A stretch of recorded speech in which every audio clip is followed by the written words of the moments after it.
What's up? I kind of stole that from Son of a Boy Dad.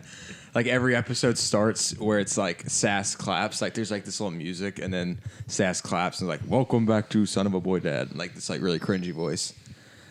Hey Maple, we're not going to do that. That's my dog. If you hear her in the background, I'm all over the place. Welcome back to the Jarod Beeman podcast. Our 7th episode, guest, legend, Bustin' with the Boys, host of For the Dads podcast, and my co-producer and very good friend, Sherman Young.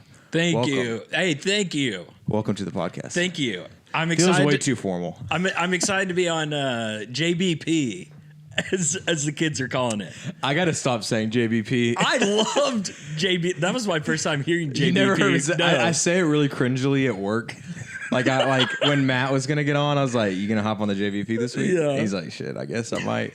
And then yesterday to Clump, when we were talking about making plans to do this, I was like, "You gonna hop on the JVP?" And he's like, "What's the JVP?" And I was like, "This guy doesn't know about the JVP." Hey, your phone must not have internet. Hey, you must not be subscribed. You must have the Brick app. You must not. Which I'm honestly kind of considering the Brick app, by the way. The what app? Have you been seeing the ads for the Brick app where it's like a fail-safe? It's essentially like a fail-safe thing for your phone that it will cut your phone off at a certain time of apps. Like you tell it which apps you want. I want it. I can like not app open these limits. apps. Yes. Dude, you can do that. There's ways around it. We're gonna quickly expose my my like OCD-ness, but you can do that deep in the iPhone settings on automations. Look, I have my calendar app set right now where every time I click it, it's like only used for like when things are changing. Like don't stare at the calendar. Like it's like you can make things pop up when you open apps and you can make it cut you off of apps. I don't know how hard the cut is. You're saying that app probably like locks you out. Yes. But I used to have it where like Instagram, Twitter, Snapchat, like all of them would just cut me off after like 30 minutes a day or something. And it's kind of funny because I forgot. That was so long ago that like, I don't even remember it because it worked. Like now I don't use the apps. I need to look into that very seriously. And it's only at nighttime. Like I've been struggling to fall asleep. Low-key, I don't well, actually it's probably the worst time to do it, but I don't feel like as bad at night, even though it like completely screws your sleep up. My problem would be like I would find myself at work, like just sitting there, like in between edits, just getting on Instagram, and I'm like, well, I just spent like, even though if it's like 5 minutes, I'm like, 5 minutes is kind of crazy just to be like scrolling for a minute. Yeah. It's not even the time waste. Like, I don't mind talking to you guys for 5 minutes, but it feels insane to be like, I'm just by myself scrolling at work for 5 minutes, and I got nothing out of that. As the life of a editor, Jarod and I, first off, thank you for having me on the show. I didn't say thank you. Thank you for joining. I was like, when I asked you, what was it last week? I was like, will you be on it? And you gave me such a better reaction than I deserved because we're going to be pushing like 50, 60 views on this. That'll be a good episode. So. I was so excited because I am so excited for this whole journey. Everything that you have laid out of like, this is Jarod Beeman's plan of something I'm passionate about that I want to like lean into. I want to start doing more content stuff. Like when you started talking about that around the office, I was like, dude, that is really cool because it is rare for people to kind of set a goal, but then like really go out and do it. Yeah. And so stuff like that excites me. So when you were like, hey, I want you to, or would you want to come on the podcast? I would love.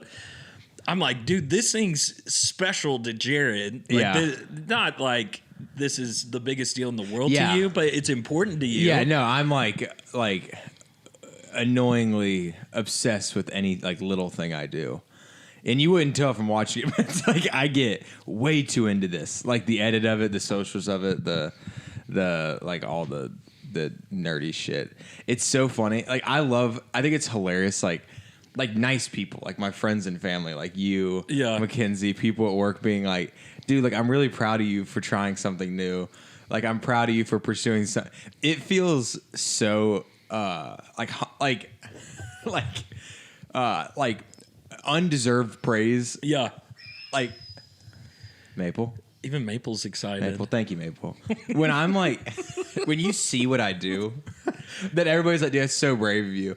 It's literally just like sitting at a bar for an hour and a half.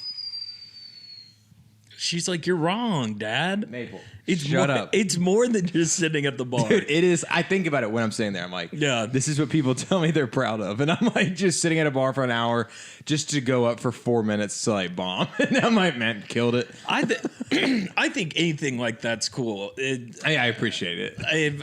I don't have too many friends with like huge passions, but even if your passion wasn't podcasting, if it was truly like knife making or something, and you're like, hey, would you want to come over to my house and we could actually make a knife together and you could gift it to somebody? That's something that I would be like, hell yes, I'll come over. That sounds sick. It's so. Did you have any weird, like when I was a kid, I literally like in our warehouse out back, or like our garage that had like a workshop in it, I made knives when I was little. It's just weird that you said that. Oh, really?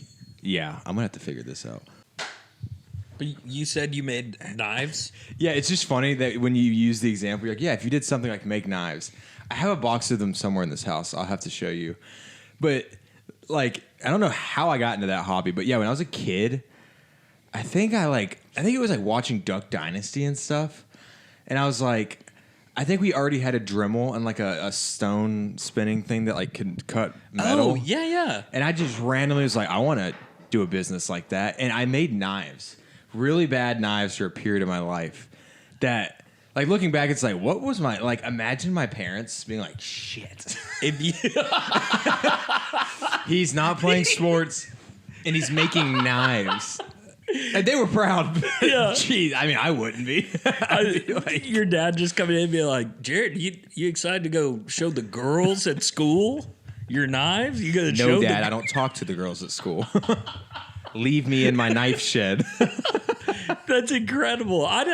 You have to find the box of knives and show a graphic. Yeah. But I also want to see the knife. Do you know where they are? I think there might be in that back closet. Because I think my mom, like, this is humbling. When me and Mackenzie went back home one time, like my girlfriend, like we're just hanging out with my parents, and she's like, "Has Jared ever told you about his little knife phase?" And I was like, like, not that I was that embarrassed. But I was like, shit, I don't think that's ever come up. And she's like, what? And my mom pulls out the box, and my mom, like, as an amazing, proud mom, like, saved all of them. And she's like, look, this is the... Dude, they look like prison shanks. They don't look good. They're awful. They're thick. Like, you couldn't cut bread with them. I wouldn't even know how to go about making a knife. I didn't either. That was when I used it as an example. I was like, man, what an art. Like, you really have to know what you're doing, or else it would turn out like a prison shank. Yeah. I would just, like, cut a piece of wood into what looked like a handle with a Dremel. And then, like, just a piece of metal, I'd kind of just, like file down on that like stone thing. Oh, wow. You had all the pieces. Yeah, I don't know why we had this stuff, but we had it. Or maybe I don't know. Is your dad handy? Not even like a little. Like, yeah. When we went to what was it? Dad Combine? Dad Combine. If you're a Bussin', God almighty. If you're a Bussin' fan, we had, or if you're a Bussin' fan, you know what we're talking about. But if you're not, where we both work, we have this event called Dad Combine where all of our dads come out and like compete in a like dad event centric thing where it's like garbage, like taking the trash out, cooking burgers, filling a cooler. Yeah, filling a cooler. But my dad won. Huge spoiler. But I was about to say, you're talking to the co-champion, Jarod Beeman. He like when he was coming, he's like what might we do? And like the things I was listening, he's like, I can't do that. I can't do. Like he's so not dad handy. Like grilling, like the most he's ever grilled is like that little like pan that has like a bag of popcorn in it. Like, that's not grilling. Like that we did that as a kid. Like we would bust out a little grill and like. You know what I'm talking about? Yes. That thing? Yes. I think you're supposed it's the foil. Yeah, you're supposed to put it over a campfire. I think. Orville Redenbacher. Yes, exactly. Yeah. But yeah, that was like the most we grilled as a kid. So not handy at all. If we were analyzing you like as a psychiatrist or something, it does make sense that you have the natural ability of being passionate about something and pursuing it. Probably from your dad with the Boston Marathon stuff. That is true. Like seeing an example of that. Yeah. Where do you think yours comes from? Like you pursuing things like the podcast you host or the content you make? I really don't know. To be completely honest, for anyone that's listening to the JBP that's here because you're a fan of JB, you may be like, who is Sherman other than Jarod's coworker? I'm very similar to Jarod in my job at Bussin'. We are both editors. We are both producers. Mm-hmm. I was lucky enough that Will wanted to start a dad podcast, and it was right around the time that we found out that my wife was pregnant. So he was like, Sherman, you would be a great producer / let's see if like a co-hosting thing would kind of fit you well. And then just kind of segued into becoming a co-host on that show. But that's me. I would say the only thing that you can go on. Okay. The only thing that I have been super passionate about since I was a young kid is videoing / making movies. Yeah, I mean, same. And it truly started with, we had dope family video cameras. Like my dad loves hunting. Yeah. And so he would buy these really sick camcorders with like zoom capability and stuff. Yeah. For filming deer from blinds, filming turkey, whatever he was filming. And I would just use those for like movies in the backyard. That's sick. I was getting all of my friends to come over to my house from the age of like, I'd say 9 or 10, having them come over to my house, be in the backyard, and I would be giving them roles. Y'all were doing like movies. I was like, you're a bad guy. Yeah. You're a good guy. You're going to come in. Make sure you kick them. Okay, let's redo it. Yeah. Because you need to kick them this way. I was... That makes sense why you get our high production things at Bussin'. Like you get our... Like when we have to do like a high budget ad, it's like a Sherman production where it's like scenes and like a lot of like storyboarding and stuff. Like, you know what I mean? Like, because like you have that like experience in knack, which is sick. It is fun. And the only thing that's ever made sense to me my entire life is filmmaking. Yeah. The only thing that I've ever been like overtly passionate about is filmmaking. And I did one of those, those things that you fill out on the computer that's like, hey, this is what you need to do when you get older. And you usually get some bullshit answer. Yeah. It was like a 400 question one that we did. They had everybody at our high school, shout out Alito High School. They had everybody fill this thing out. Mm-hmm. And I got film director. And I was like, so sick. I was like, what the fuck? I was like, that's actually what I want to be. I was like 17 at the time. I was like, that's what I want to be. Am I really like, I have the acumen for that?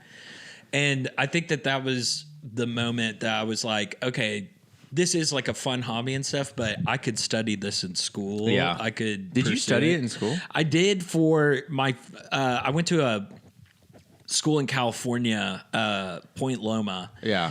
In San Diego, to study film. They had a good film program that kind of... I knew you went out there, but I forgot what it was for. Really small school. Mm-hmm. But the program, a lot of people go do the film program there because it's so hands-on. Yeah. Your freshman year, you can be doing senior level courses. They'll allow you to like... That's sick. And they had this studio and like, you know those cameras that we use on our stream? Yeah. The remote controlled ones?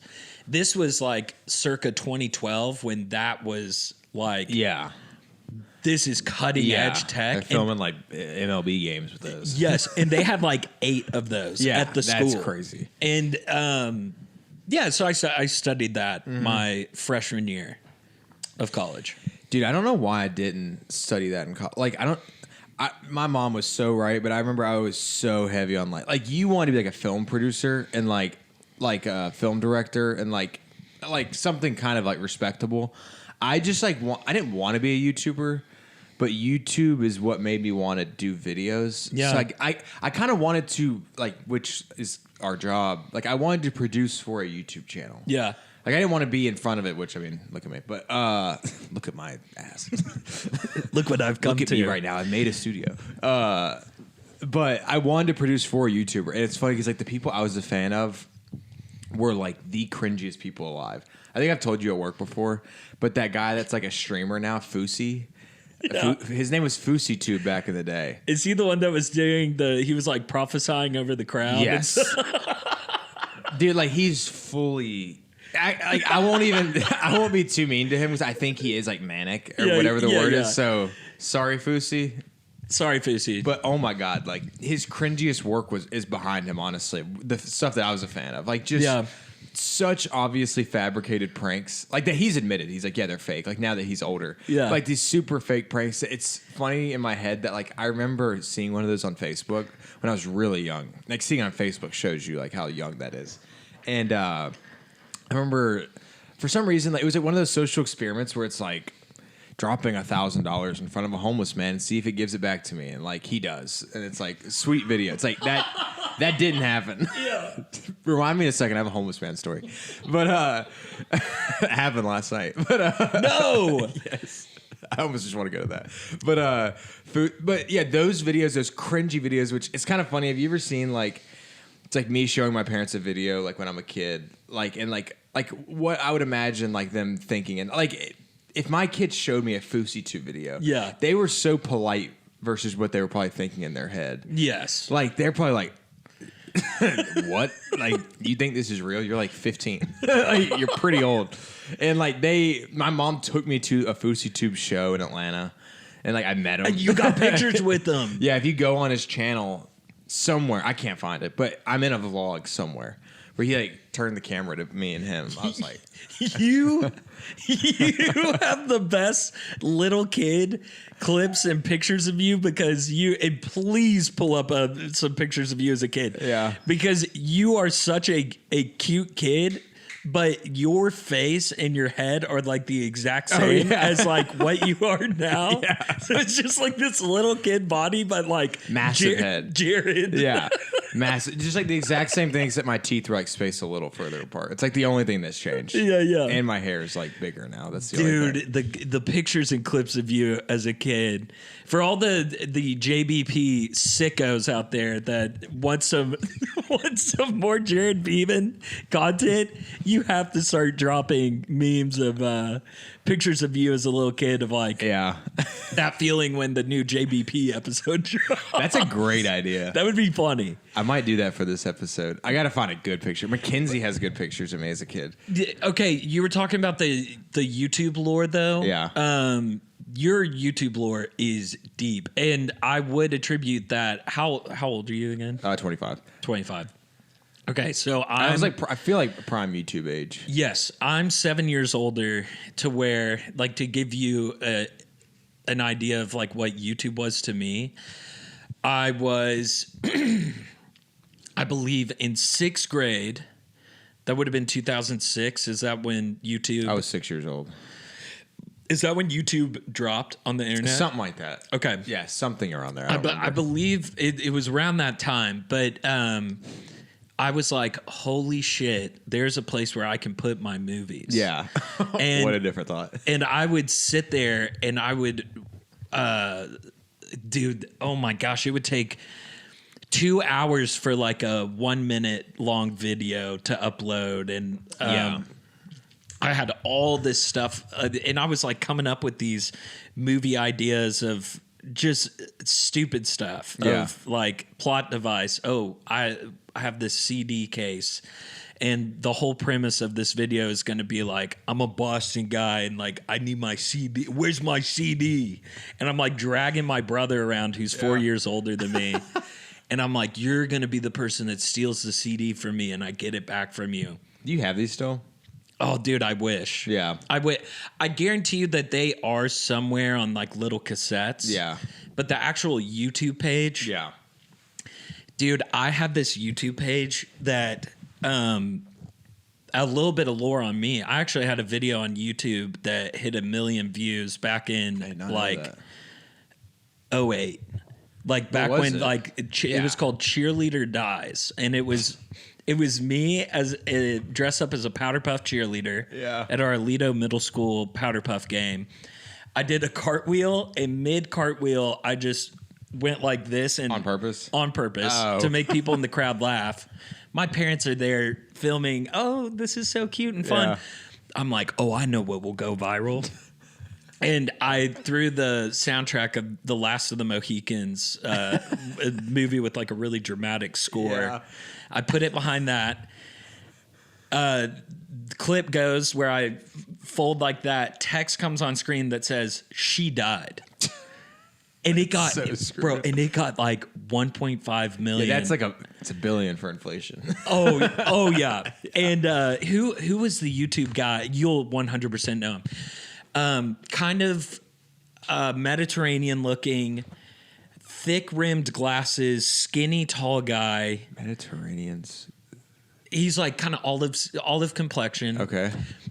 I know how I'll get you to remember him. Yeah. Do you remember the YouTube thing that they had Norm Macdonald be at? And he's like, yeah, hopefully Hitler doesn't show up, like he was saying the controversial stuff to piss him off. At a YouTube thing? Yes. I've never seen this.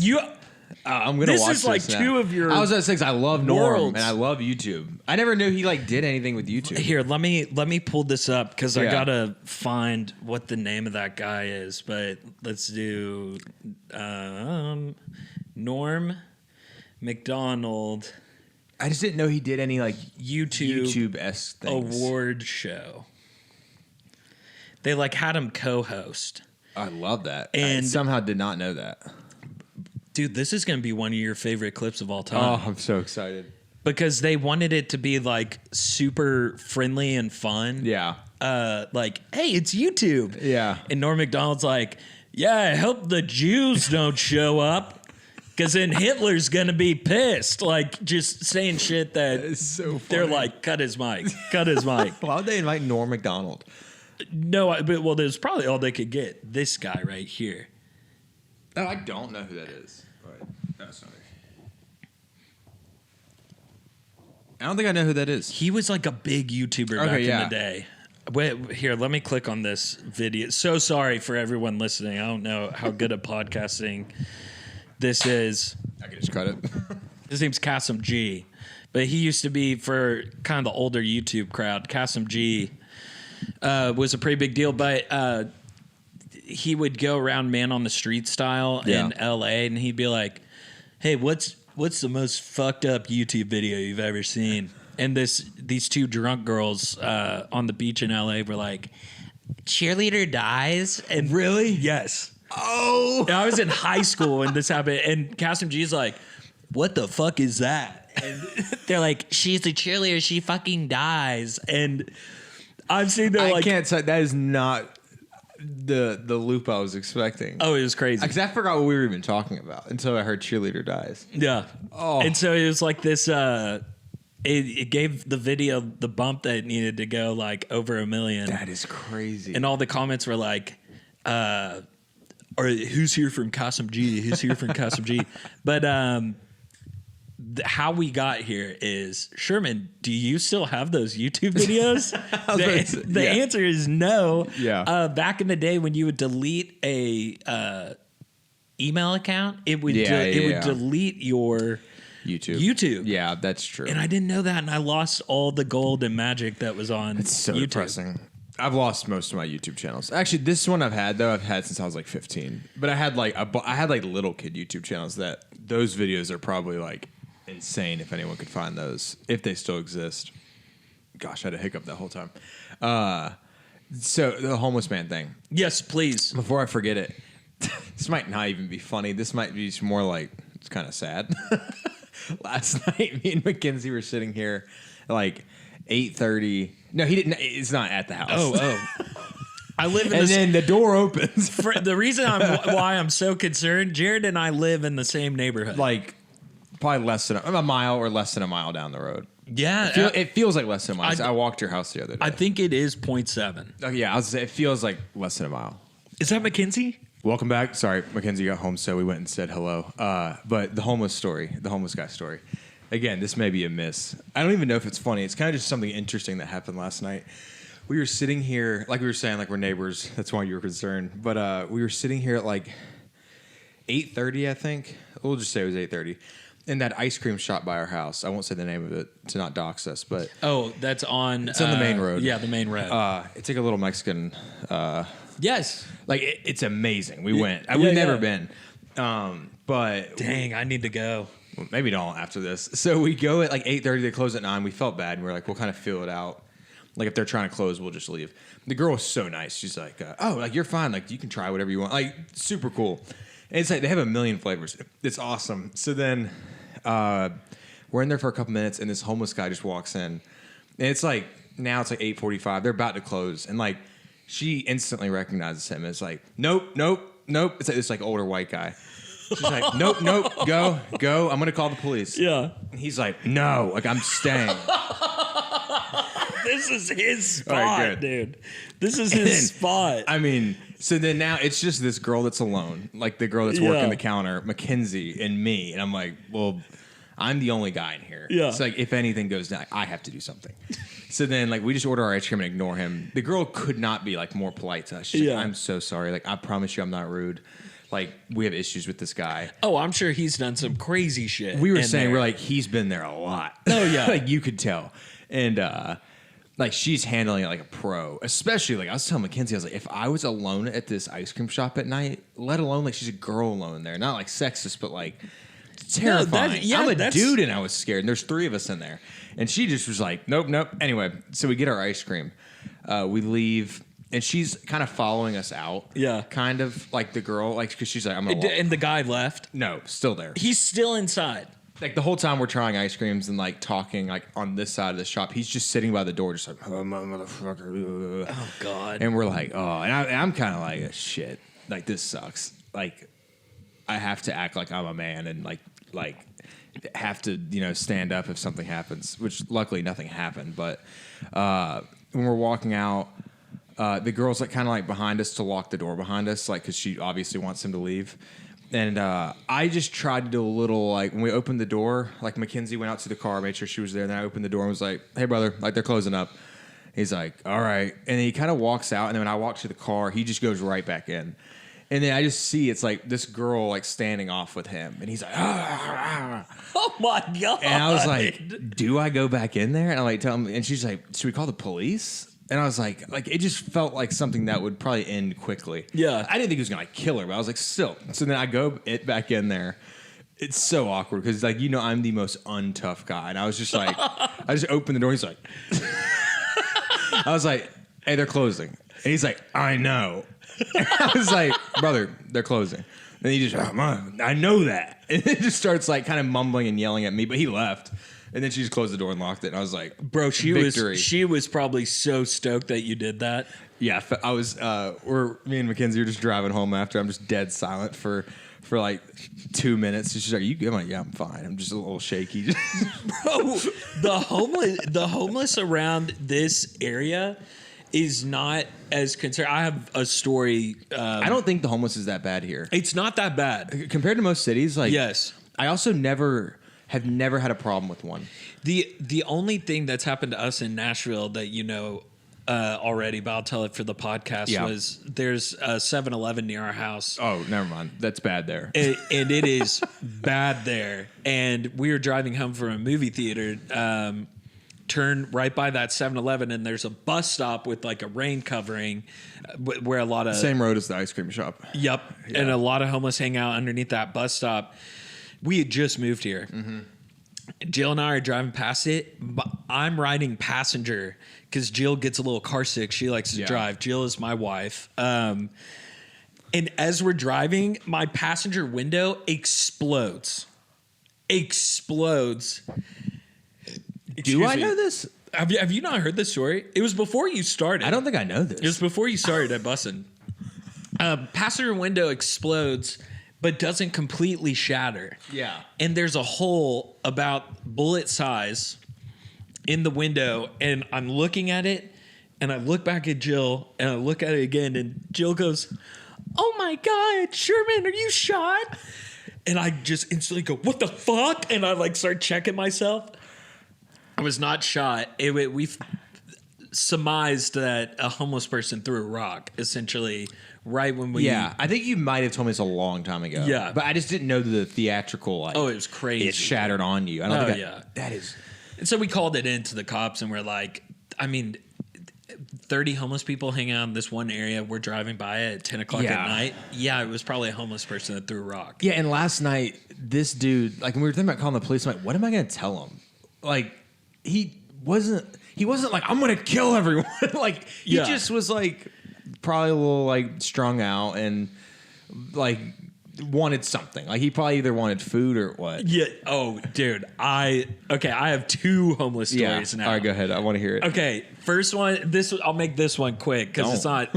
The reason I jumped to the conclusion of a homeless person threw a rock at my car was I was leaving work in Fort Worth one time at the production company I was at. I'm on a stressful work call. Mm-hmm. I am so locked in. I'm pissed off because it's not going my way. Yeah. And all of a sudden, I see tomato and lettuce fly by my face. And I'm like, what the fuck? I look on the ground. There's tomato and lettuce. I then turn around, and there's this whole, like, Subway-sized sandwich on the ground just strewn out. And then I see a homeless guy, like, 30 feet away yelling at the sky, being like, why don't somebody get what you're talking? And I'm like, this guy fucking threw a sandwich at me. That's crazy. A full sandwich? A full He's doing good. Some bites taken out of it. Yeah.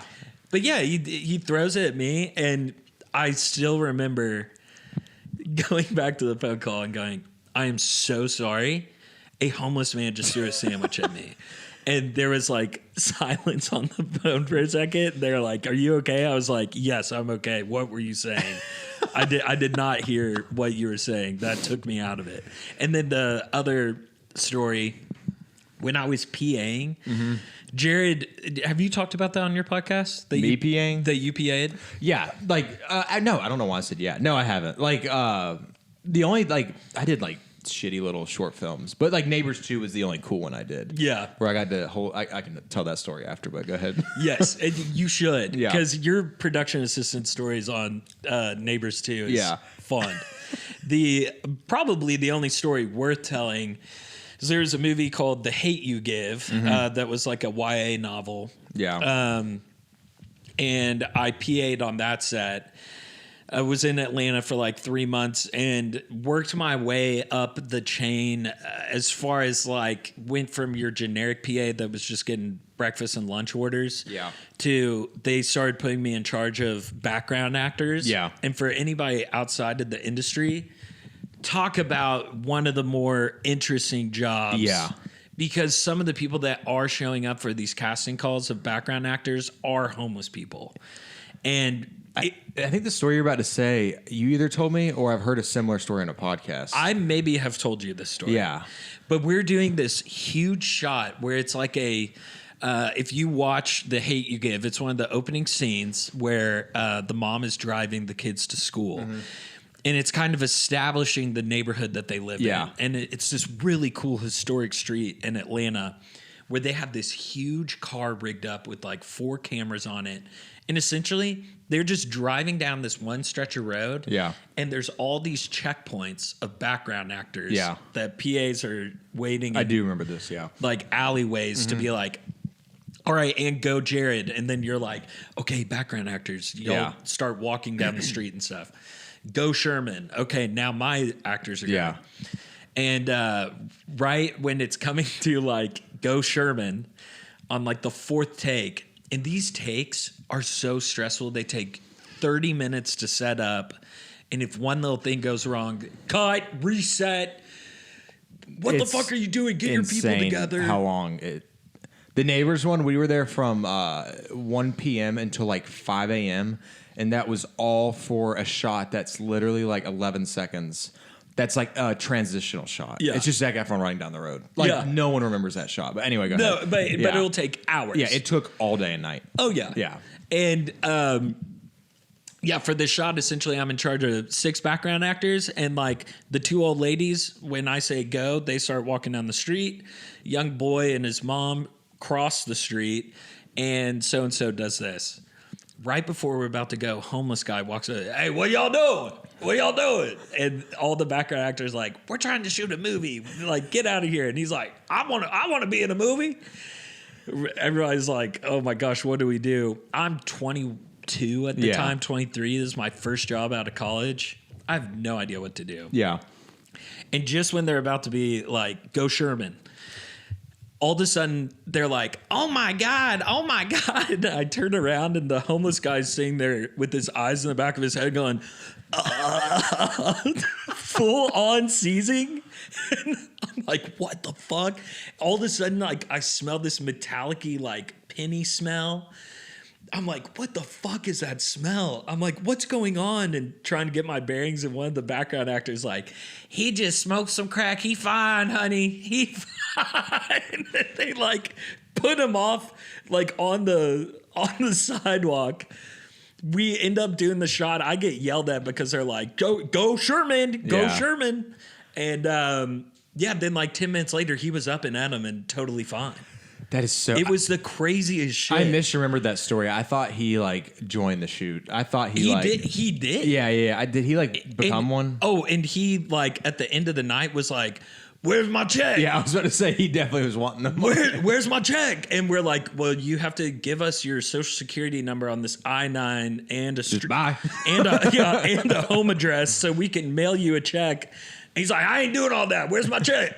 My sister used to do low-key a good little side hustle. She like babysat in Atlanta for like rich families, and on the side, because Atlanta has so many movies, she would just be an extra like every day, and she'd get like $100 or $200 a day. You make good money, literally. And she did exactly what you're saying. All she would do is walk in the background. Like she never had role like I'm sorry, Melanie, if you had a speaking role, and I don't remember, but like most of it was just like sit at a coffee table like 1,000 feet in the background. And, like drink coffee, and like you'd get meals all day and like $100 or $200, pretty good on the side. You get meals paid all day. Mm-hmm.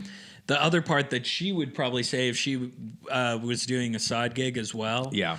Let's say you had some kind of little gig that you could do on your phone. Yeah. You sit in a holding room for 6 hours. Yeah. Yeah. You're not doing anything. You could be, if you're like one to be a writer or one to be a whatever, you could be doing your shit all day in the holding room. Yeah. And they're like, all right, we need you for these 2 hours for this one scene. If there was movies in Nashville, I would do that. Like, just it'd be kind of a funny thing, like just a funny experience every weekend. So you go into your Neighbors too? Oh yeah. So Neighbors 2, if you guys have seen that movie, there's I'm trying to think where I want to start. Well, this isn't even that funny. This is just cool. I said it was one shot. It was actually two. And this other shot never made the movie. I looked it up. And it's like in YouTube, if you find deleted scenes, it's there. But I think I remember this. Hannibal Buress. Do you know who that is? I do know who Hannibal Buress is. He's one of my favorite comedians. He's the guy that exposed Bill Cosby. He hates that people introduce him like that. It's unfortunate that that's his like claim to fame. Yeah. But on this channel, I made a video about that a long time ago. Side note, it's hilarious how he exposed Bill Cosby if you've ever seen it. Like Bill Cosby would go on stage and talk about these like young comedians, even though Hannibal's not even that young anymore. But like these new guys, and I think he may have said something about Hannibal. I'm sorry if I'm wrong, audience of like comedy fans, but he said something about Hannibal, I think, or comedians like Hannibal. Yeah. And then apparently like the whole industry just knew that Bill Cosby was like doing what he was doing. No, yeah, raping everyone. Yeah, and Hannibal just said it one night, thinking that like the public knew, and they didn't. And like the video is so funny when Hannibal said it because like no one really laughs. He's like, Bill Cosby's saying like, I'm dressing too like fresh like to be a comedian. Like I should do this. Like he's saying he doesn't like our style. He's like, aren't you like raping chicks? And then like the audience is like, what? And he's like, y'all don't know that? He's like, everybody knows that. And then like that's how Bill Cosby got exposed. No way. Anyway, yeah, I don't know. I love for Eric Andre show. Yeah, he's the guy that sits in the back of the Eric Andre show. Amazing comedian. The PE teacher in all the new Spider-Man movies that came out. But he was in Neighbors too. He had actually I don't know how small the role was. I didn't even know that. He was I don't know the movie that well, but I know the scenes we shot with him were deleted. He's a campus security guard. Is that correct? In the scenes that I shot, he was a police officer, but he may have been like a campus security that I don't know. The scene we shot, it's crazy that it got cut from the movie how high this budget was. He was driving a tank down like a suburban like Atlanta neighborhood. What? Like it was supposed to be like the frat row of Neighbors too. And him and this other comedian, I forget his name, really funny guy, you would know him. They're just driving in a tank like down the road. And they're just like yelling at frat kids. They're just like catcalling girls. Like, hey, like that ass looks good in those shorts. Like they're like busting up a party in a tank for some reason. And that got cut from the film? Never made the movie. Yeah. They like I don't think the tank is in the movie, but there's a tank going down the road. It is so funny. Oh my God, the amount of money that was spent on that shot. Yeah. It took us most of the day. I forgot there's 2 shots. But then the other shot, this is like the kind of funny story, is Zac Efron. I don't remember the scene. I haven't seen the movie. Goodness gracious. Miss Biscuits. Miss Biscuits. Sorry, girl. I don't know what the shot was, but it was basically like Zac Efron gets upset about something at a frat house or whatever house, and he like takes his clothes off, or maybe he was already undressed, and he runs down the road. It's like this dramatic shot of him just running barefoot. Like, no idea the context. It's when he's having like his existential crisis, right? Yeah, it's like just like Zac Efron's sad running down the road, shirtless, shoeless. And my entire job for like a 5 to 6 hour span was hold Zac Efron's shoes. Like just hold his shoes and make sure they're fine. Yeah. So he like comes in the tent. It's also funny to me in these movies, like this just, I don't know, people may know this, but I just didn't realize how big of a deal doubles were. Yes. And it's like, because the second Zac Efron walks on set, you're now paying him a bajillion dollars a second that he's there. Yes. So the goal is have Zac Efron on set for like 20 minutes and get him out. Yep. Like, don't have him there long. So we're shooting with Zac Efron's double for every possible shot we can except his face. So when it's finally time at like 3 a.m. to shoot Zac Efron running down like with his face, he like pulls up in like an SUV. He gets out, walks over to our little tent. Just like, hi, Zach, like as like a 15-year-old. He like hands me his shoes. So I'm just like holding Zac Efron's shoes while he just runs up and down this road for like 20 minutes out of like the 8-hour like shoot that we did. Yeah. And then that was it. Then he just grabbed his shoes and left.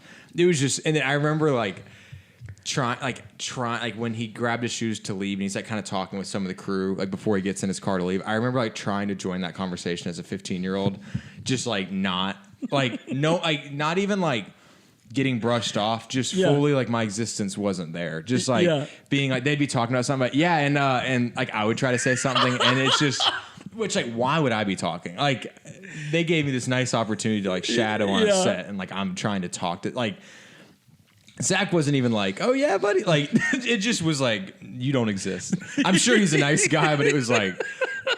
I don't know why I tried to do that. And I remember like going to school to tell all my friends. Oh yeah, like, I hung out with Zac Efron all night. We like hung out in his trailer, like just completely lying about the whole experience.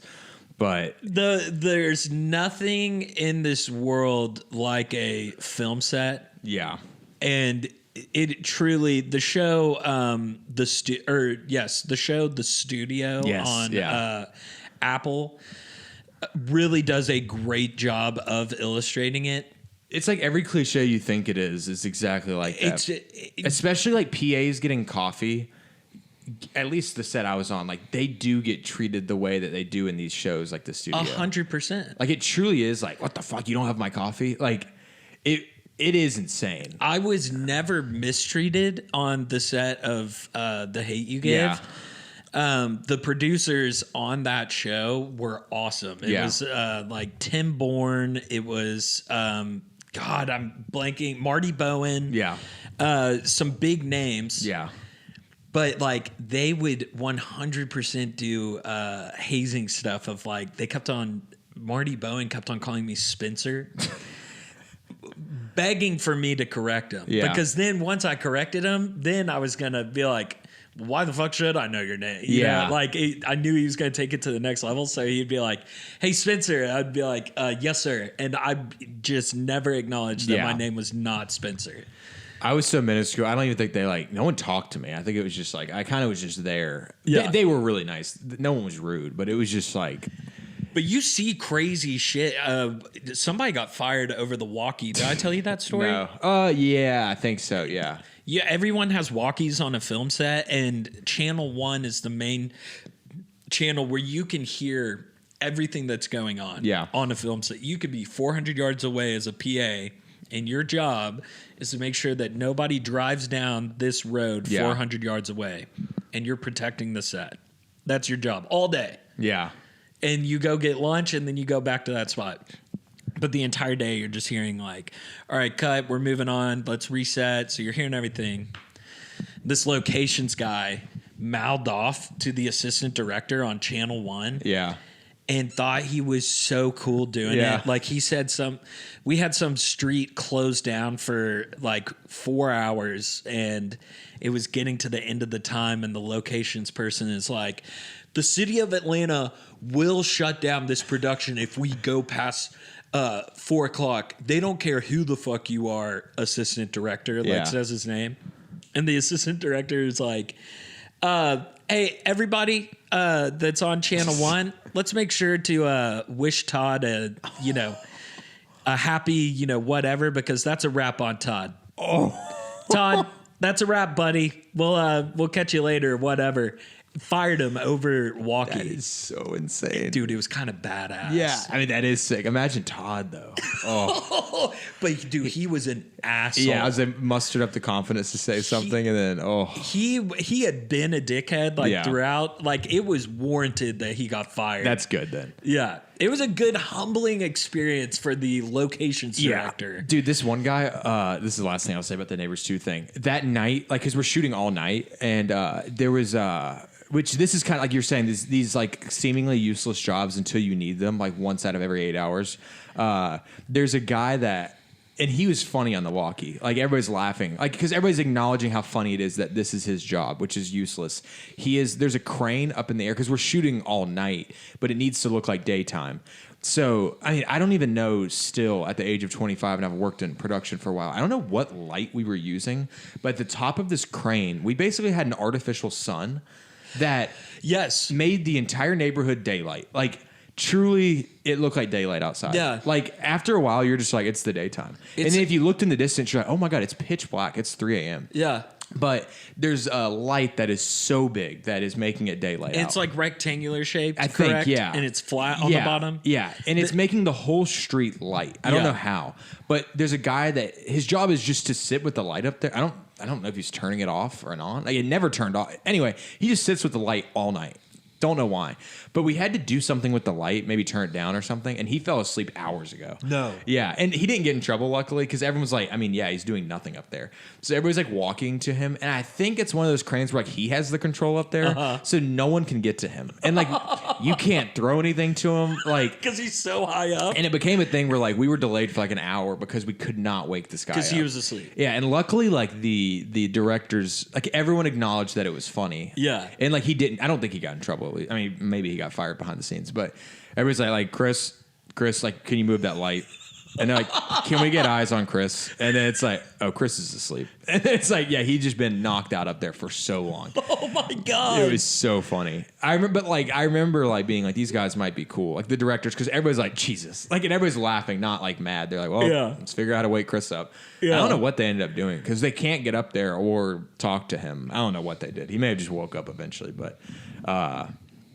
Dude, did I tell you, this is a complete shift in conversation. Yeah. Did I tell you about my toe? What I did to it? You broke it. You fractured it, No, what I right? did to it like a couple nights ago. No. I think I told everyone in the office this story, and I purposely was trying not to tell you just because I wanted to tell you on this podcast. Oh, okay. It's just, like when I would tell Mitch and everybody, I would look around to see if you were there. And you weren't, just because I wanted... It's not that funny of a story, but I wanted your reaction on here. Yeah. Like, minutes after I did this, I was like, I'm going to tell Sherman this. Because I was like, every time I record this podcast, I'm like, what can I talk about? Because I do no prep for it. So this was my prep. Mackenzie had clinical on Monday night. So she was, like, out late, like, at school or at the hospital doing her clinical. So I'm here alone. I'm like playing Xbox with my friends, and I just finished eating dinner, and I go to bring the dinner back in the kitchen, and I'm walking back. It's just such like a defeating alone moment. Like when you're alone at the house, you're like, God, this is just so like, I don't know what to do. And your poor toes. You have a history of toe I've injuries. Broken all my toes. So I'm walking back from the kitchen, and there's a puddle of pee from Maple. Like, who doesn't, like, she pees in the house. I mean, you just saw pee in the house. Oh, yeah, She doesn't do it that often anymore when we take her out a lot. But she's a puppy. Yeah, I have a puppy. Yeah. Huge puddle of pee. Didn't see it. No. Yeah, I fully slipped, like, whoop, like cartoon slip. Cartoon slip. Somehow I hit my toe on something like the door frame or something. No. Break the nail off like halfway. Jarod. And then I somehow in that fall, I kicked my broken toenail through the end of my toe and like chopped off the end of my toe. So then now I am alone in the house, laying in a puddle of pee with like I was telling Mackenzie, because when you look at it now, it doesn't look that bad now, but my foot is just covered in pee and blood. And I'm just laying there like, what's the first thing? Like, do I disinfect? Yeah. Do I go disinfect? Do I clean up the pee? Do I shower? And it was just such like a humbling, just like laying there in pee, just like, what do I do? My clothes are covered in pee. You have the worst luck with toe injuries of any human. I think I've broken my toe like once every like 5 years probably of my life. It's so easy to break a toe. That's a crazy statistic. Have you ever broken a toe? No. Dude, well, when you do... I've never broken a bone. Damn. I've broken my arm, my wrist. I have... Never, I mean, people are probably fractured. Like, not... Yeah. Like, never out of the bone. Because what I was told when I went to the doctor when I was young, because like I was a kid and like I think in soccer I broke my toe. Yeah. And when you go, I went once when I was a kid, and you don't do anything. And like I'm not talking out of the skin broken. I just mean like it's fractured and it hurts really bad and it gets swollen. And when you go to the doctor, they're just like, we tape it to the other toe and then nothing. So like it happened a couple times as a kid where they would just do that. And then as I've grown up, I'm just kind of accepted. I'm like, yeah, I just don't go to the doctor when it happens now. Because when I was at my past job, I've told you this story, I think, but we were carrying mic stands, kind of like the one that's over there, where the base is heavy. I think I've definitely told you this. And I had this thing where like with medical stuff or like I'm just such a pussy. And anything medical or stress inducing like that with pain, I just pass out regardless of like the severity of it. Like breaking your toe is not that bad. And again, I'm not talking about snapping, but like it's not that bad what I'm talking about. And it's like it's a fracture. Like you are breaking it, but you can walk and everything. Like, yes, it's fine. The bone like goes back to it. They just ask you to like sit down for a day, ice it, and then like tape it, and then just like don't kick things. But when I was at work, me and my coworker were carrying mic stands, little mic stands, like table mic stands, to the car to return it to the rental shop that we had rented them from. And the base of these mic stands are really heavy. Like they're weighted to hold a microphone. Yeah, they're like a good 10 to 12 pounds. Yeah. When I say really heavy, I don't mean like to carry, but like to a large thing just to fall on your toe. And I dropped the mic 100%. stand like on the corner of the mic stand perfectly on my big toe. And oh my God, it like crushed it. And I was just like, oh my God. And it hurt kind of bad, but I was like, I just snapped my toe. And then we get in the car to return the mic stands. And I have to tell my coworker that's like an adult. I mean, we're all adults, but like he's like in his 30s or 40s. And I'm like, hey, this is like really embarrassing. I'm going to pass out in the next couple minutes. I'm fine. Like, you don't have to like worry or call anyone. I was like, I just do this. Like when something happens, I always pass out. And he's like, all right. Like he does not care at all. Yeah. And then I just like kind of like just go to sleep. And then I wake up and like we're already back from the rental shop. He's like, all right, yeah, we returned the stuff. You've been out for a little while. I was like, damn. And then when I got back to work, it's funny because like at Bussin', I think if that happened, like, I mean, people would take it serious, but it would be hilarious. Oh, it'd be like, content in 5 seconds. Yeah, like no one would really care, but it's funny at a real production warehouse. It was like when we got back, I think the security cameras, they saw it happen. When I get back, they bring out like an office chair and wheel me back inside. And I did not know we had a medic on site there. Never knew that existed. It was probably literally the first time this medic has ever worked. She probably had... Sorry, the camera shut off in the middle of that. Yeah, this like it's just fun. Like we film a show every day. There's like a bunch of shows being filmed in this production warehouse. No one has, to my knowledge, ever had an injury. But it just blew my mind that we had a salaried medic there. Well, I'm pretty sure unions. Like, I mean, it's my mom's job. My mom does that for a living, but she works on real sets where like they're building sets and people get hurt every day. No one gets hurt at our show. Yeah, except for me. And the medic comes and like checks me out in this room that I didn't know existed either. And she's like, yeah, like you broke it. And it's just like the same thing. It's like kind of a boring ending, but she's just like, yeah, you just got to like ice it and tape it up. But it is funny because like at a real place like that, they like You got to sign papers. Oh yeah. Like if you want to go to the hospital, you have to go now, and we'll pay for it. And like all these like things. It's just funny because like trying to protect themselves. They're like shit. That was one thing that when Will had like asked my opinion one time on production stuff of like, hey, where's some things that you could see like improvement?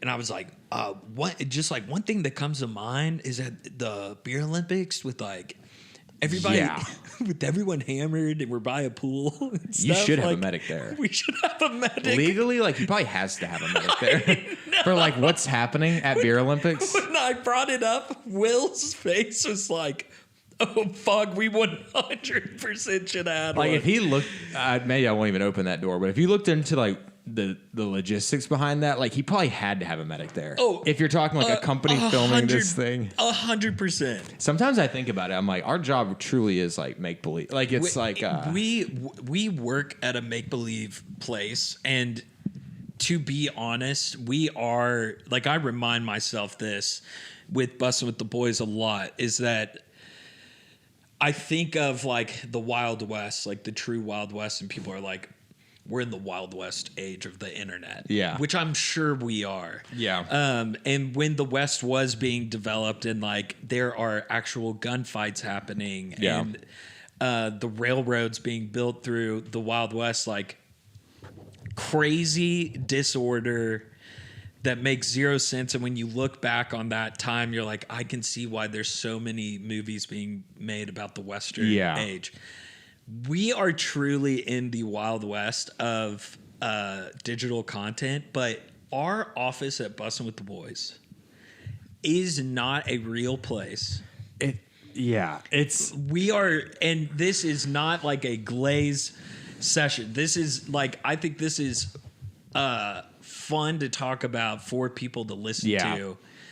Of like, our bosses are only 2 and 4 years older than me. Yeah. Which that's pretty young. Yeah. Former NFL players that if I walk into the office later today with my shirt off, that will be celebrated. Dude, like at my old job, this is one thing I think about. Like at my old job, like where it's like a production warehouse and we like did an internet show. If we had an idea, like I don't know, if we wanted to film a social, like a TikTok of the talent doing a like a trend, like we're gonna ask you these questions or something. Legitimately, like we'd go have meetings now with some higher ups, and it's like, do we think that's like good for the brand vision? Like, do we like what do we think of this? And then like, let's say it gets approved in a week. Then it's like, all right, we go film it. Like, let's have a production meeting on how to film it on an iPhone. Like, we'll plan it out. Then we'll go shoot it with the talent. Then 5 editors will have their hands on it.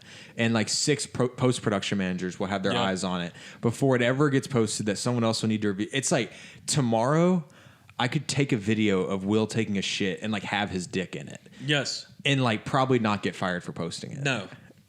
It's like, I don't know, it's so insane. I pooped my pants. For anybody that's like here is a Jarod Beeman fan, is not a Bussin' Which fan. is most of them.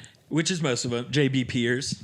Gotta think of a name. When I shit my pants at work one time, legitimately. It was one of those where you think it's a fart, is not a fart. I 100% hide it from everybody and scurry to the bathroom really quickly. I check my drawers. I'm like, okay, poop. This is like, I need to go home. Yeah. Like this. And then I think to myself, no, you work at Bussin'. So what you need to do is you need to send out a text to the company in our company group text and say that you have pooped your pants. And the bathroom is in the middle of all of our desks. Oh, yeah. Like my desk is here. Like everyone's desk is centered around the bathroom. Yes. And it's like, I just told myself, I was like, if this is something that people want to make content out of, this is like something where because Will will just have his moments where he like wants to make a big deal out of something. Yeah. I was like, I'll throw it in the group text, see if people want to make something out of it. JP instantly jumps on and is like, gets his camera. They're giving me trash bags to wear as like pants. Yeah. I put my poopy, shorts in a trash bag, throw those away. But like that was celebrated. And it's not even talked about in the office anymore. I haven't thought about that in a while. That is something that we have stuff happen at the office where Sherman shitting his pants is like, yeah, that was a long time ago. Dude, I kind of forgot about that. If I shit my pants at like any previous job, bro, they would still be talking about it. Yeah, and I think I feel like I'd be arrested. Yeah, not actually, but it's like I feel like I would think about how many times I'd gone to the bathroom in the day. Like yeah. I'd be like, that's none of the jobs are bad, but I just mean like in a real place like that. It was like I would think about things like, oh, I got up to get water too many times today. Like I hope no one noticed that. You know what I mean? Like things like that. Yes. It's just, but. Yeah. That I think is a good example of just how crazy our office is. That is truly not even a crazy story that people tell of like, get this, dude, this is really funny. That was just something that happened at the office. Everyone forgets about that. Yeah. It's so funny. I'm trying to think of anything else. I came to. Can I ask you a question? Yeah. How is the stand-up going? Like how many times have you performed? How many? Still like once or twice, like not much. Like I've gotten like, this is kind of funny. Like the issue, it's not an issue. First of all, good. Like I'm enjoying it still. The only thing is like the day of, I'm still always like, shit, I got to go do it. Like it's just like the barrier of leaving the house is pretty big. So you've been up on stage twice now? Is that what you're saying? Or three times? Once. I've gone to like 3 or 4. Okay. But it's like you go and you sign up and then it's like a 50-50 shot if you're going to get up. Yeah. But you still have to sit there and wait an hour for them to like, everyone to get a chance to sign up. And then they're like, all right, the lineup tonight is blank, blank, blank, blank, blank. And I haven't gotten up. This is an example of just how like dumb it feels in the moment. Did Dad tell you about, or I'll say it either way. On Sunday night, because I'm going last week or the week before, I was just telling you guys that like I found my open mic I'm going to go to. It's every Tuesday night. I'm going to a new one now. It's every Sunday night at this bar. And, really? Yeah. Instead, Sunday nights I just figure easier to do it. Yeah. So I'm going to this one. I went for my first time this past Sunday, and I show up, and like the open mic crowd is usually like 98% dudes that are like not that anyone's not cool, but it's like just dudes that you're not intimidated by, including myself. Like I'm the lamest one that's just like in the corner, like with a notebook. Yeah. And everyone's kind of just on their phone or on a notebook, like looking at their jokes. Cause the whole point is like, I'm getting my time. Like no one really cares about anybody else in it, like in a respectful way. Yeah. Like everybody's nice. Everybody will talk and stuff, but you're only worried about your time or helping the guys around you. You're not judging. That's kind of what I meant. Would you say majority of the crowd there is comedians? Or aspiring 100%. Or 100%. No one goes to watch. 0 people go as an audience member. It's only the comedians watching you. Okay. That's kind of why it's kind of nice, because even if you're killing, you're kind of bombing, but it kind of makes everything in the wash. Like you're... Like, because everybody truly is just worried about, all right, I go up in 3 people, so I'm still reading my jokes. You know what I mean? So, like, yes. Even if someone's crushing up there, you might get a, like, oh, that was funny. But, like, it's just, like, the nerves are down. That's kind of why I don't want y'all to go, because I don't want anyone going to, like, watch my comedy for me. It's kind of nice because all the comedians there are just worried about themselves. Yeah. And, again, I mean that in the best way. I'm only, like, when people are performing, I watch and laugh a little bit, but I'm writing notes. Anyway, all that being said, I go to this new open mic on Sunday night. Immediately when I walk in, the crowd in there is pretty cool. Yeah. Like dudes dressed up, girls, a lot of girls in there. Never girls at open mics. There's a couple girls that perform that are honestly pretty, like really funny. Like these girls that I've been seeing are hilarious. But this bar is like 50-50 guys and girls, cool looking guys and girls. Yeah. Couples, which is like, whoa, what are we doing? And I was immediately like nervous, like, oh, this is a Sunday night one. Yeah. Okay. And I was like, oh, this is like a bar full of people that I'm gonna have to perform in front of. Like, that's terrifying. This isn't just comedians. That's kind of cool though. Yeah. And then I was convincing myself, I was like, this might be fun. This might be cool. Couldn't find the signups anywhere. Usually it's pretty clear where you sign up. But I was like, maybe they'll announce it like right like at the very end of this like the signups are for an hour, and I kind of just sat there for about an hour at the bar by myself. I'm sitting at the bar. Everyone else is at the front of the room by the stage. like talking like they already know each other. Where I was like I was too intimidated. I didn't go up to him. I'm texting Mackenzie. I'm like, I don't know what's going on in here. Like, this is really weird. Like, everyone's friends in here. Yeah. And no one's talking to me. I was too scared to talk to them. And she's like, just ask someone if the open mic is happening. I was like, no, it definitely is. Like, I asked one or two guys, and they're like, we're here for the open mic. Anyway, sit at the bar by myself for like an hour and 15 minutes. And then when 8 o'clock hits, where it's supposed to start, I was kind of like, I don't know, maybe this is a weird one where there's no sign up. Maybe just like, they're like, if anyone wants to come up.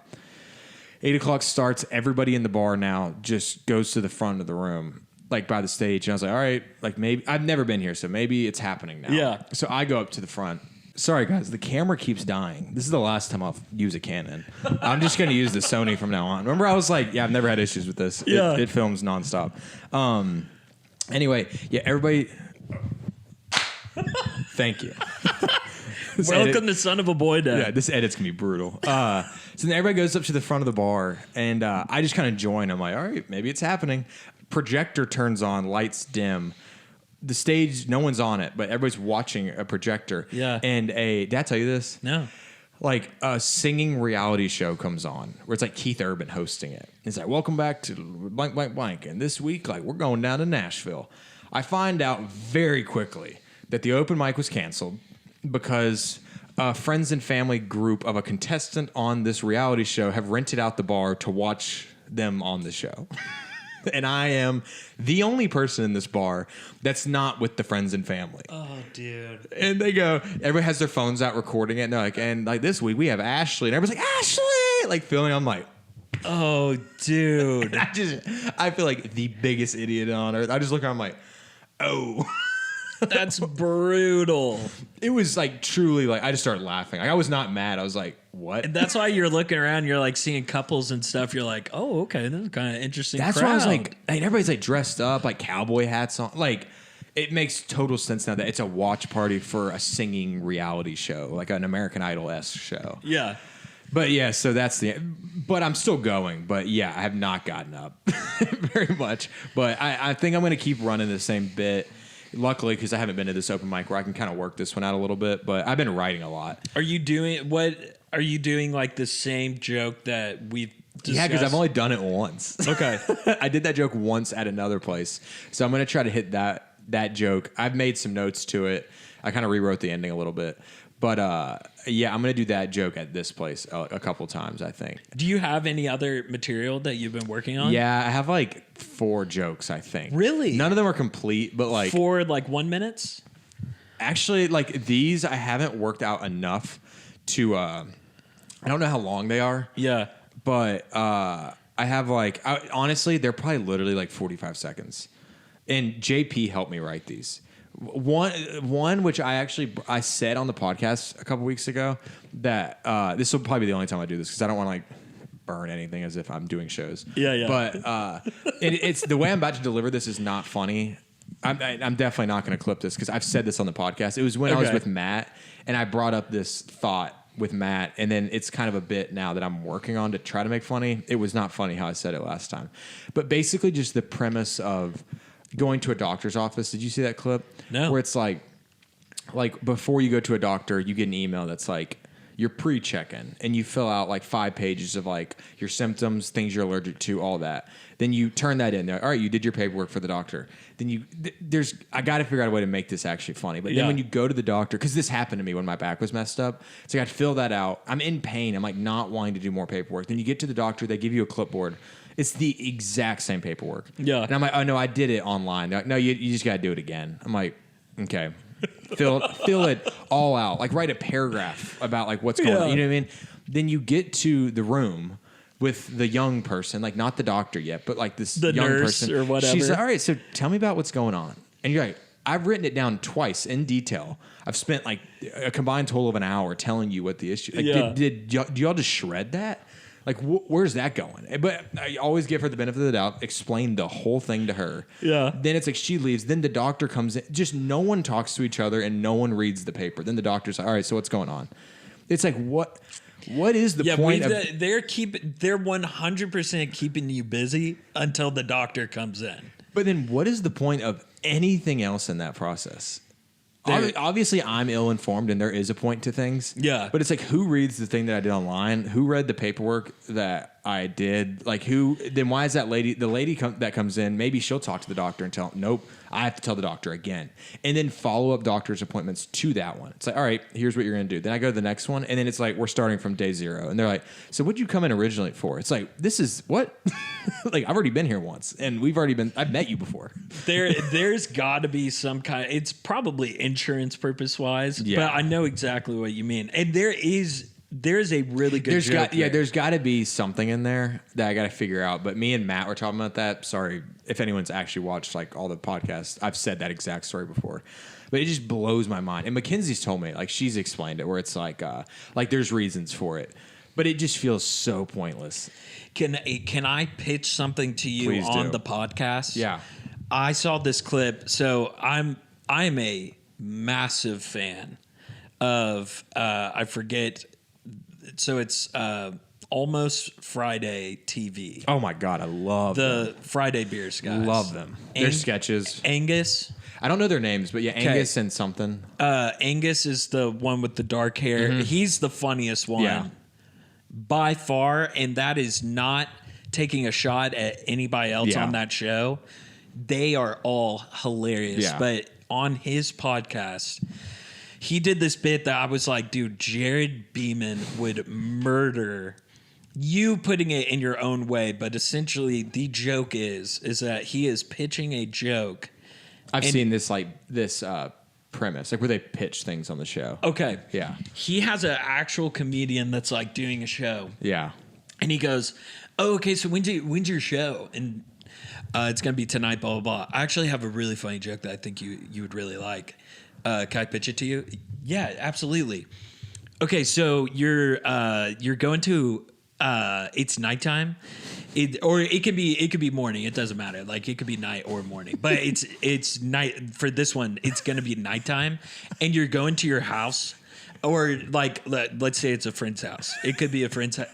The entire time, just super insecure. Bro, he's taking 5 million minutes to get to the punchline. And essentially the punchline is that he overhears a Walgreens worker trying to help a Gen Zer with like a paper pad. And the Gen Zer goes, well, where's the charging port? Like some kind of like technology, dumb punchline. I was like, bro, Jarod Beeman doing that on stage, sweating, like you, not actually sweating, but you sweating a joke out for a minute to get to a payoff like that, a shitty punchline. Would I think that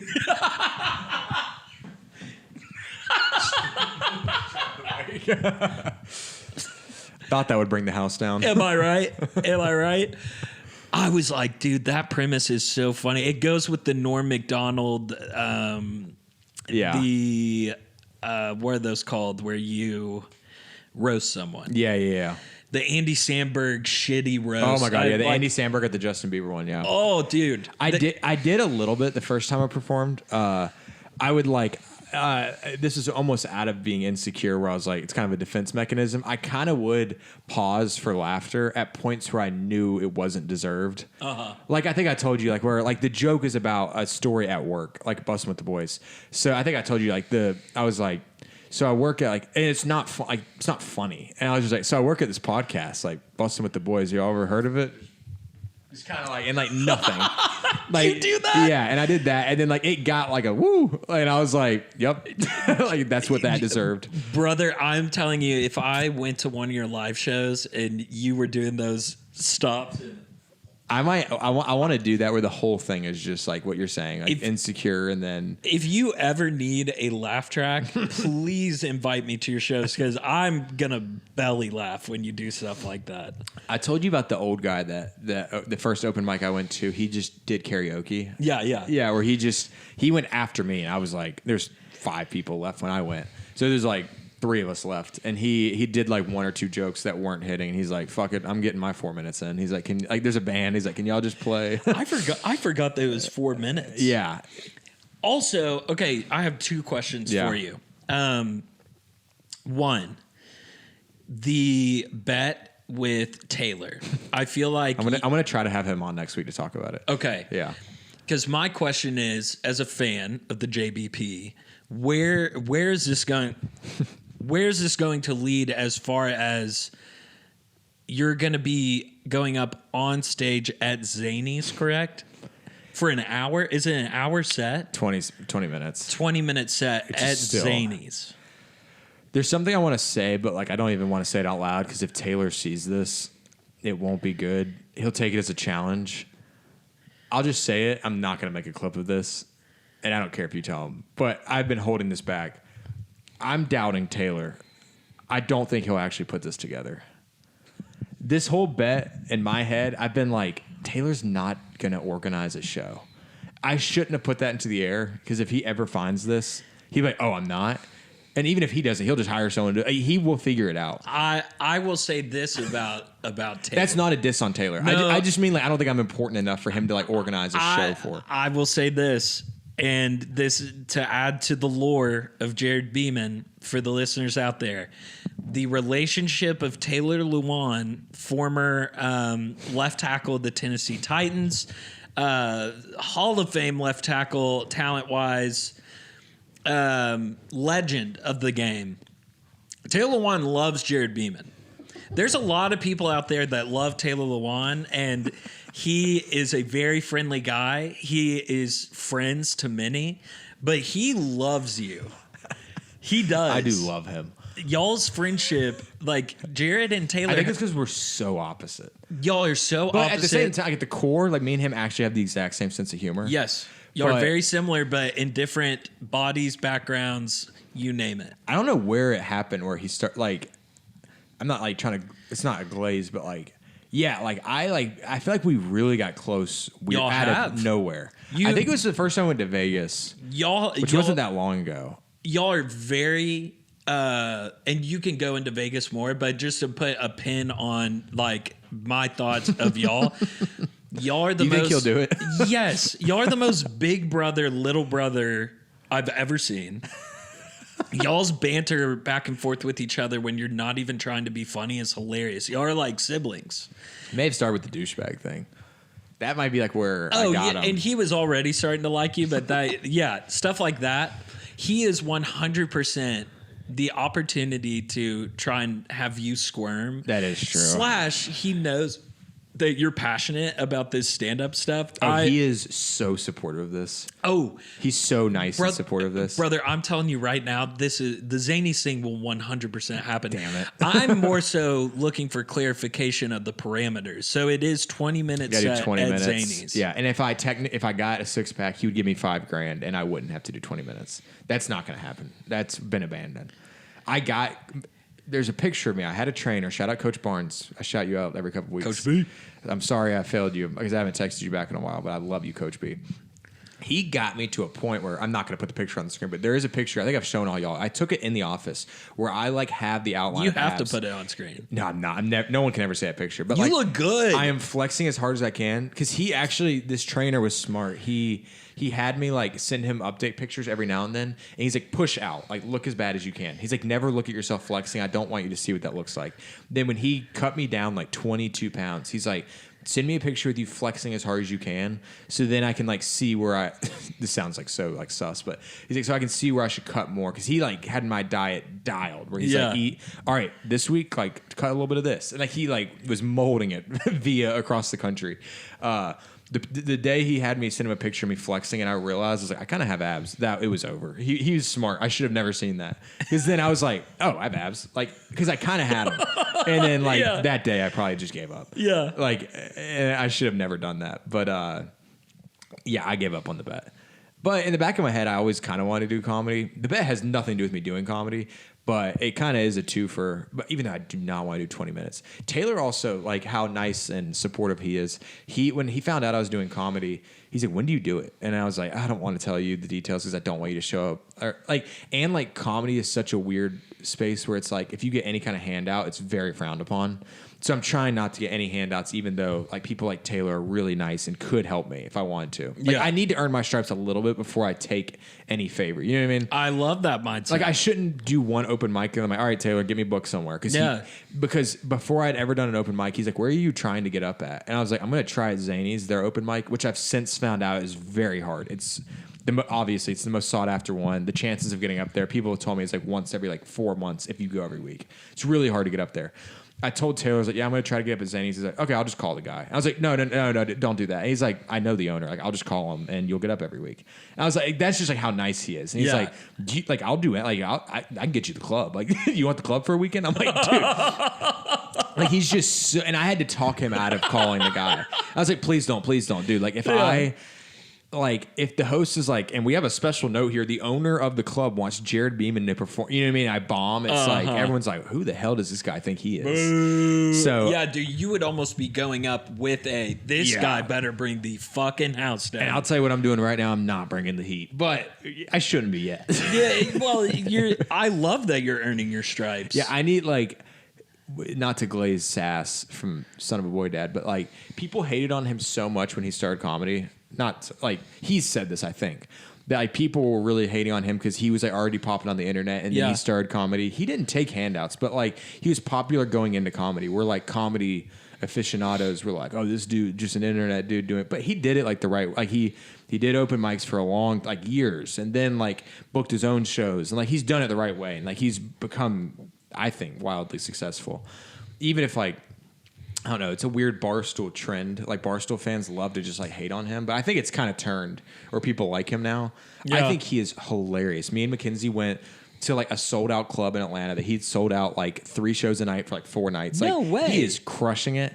The entire audience was not just like, oh, I've kind of heard this guy. They're like, I'm a Sass comedy fan.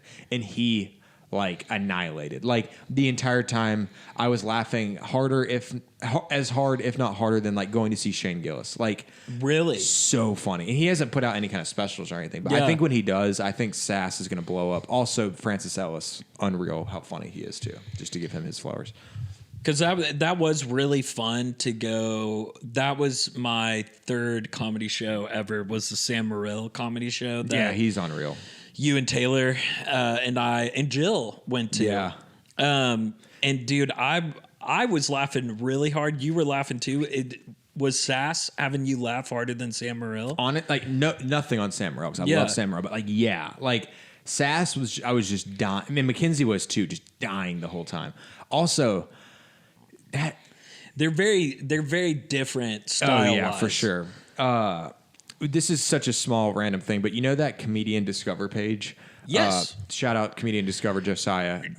Shout out. I've had some interaction with him on socials. The fact that huge you've been For the Dads guy, reaching out to him, we've been talking a lot, gets me stoked, dude. He's a huge For the Dads fan. But I love what he's doing in comedy, just shining a spotlight on everyone. Yeah, it's a guy that has an Instagram page in Nashville that kind of shines the light on smaller comedians and has a bunch of Instagram pages.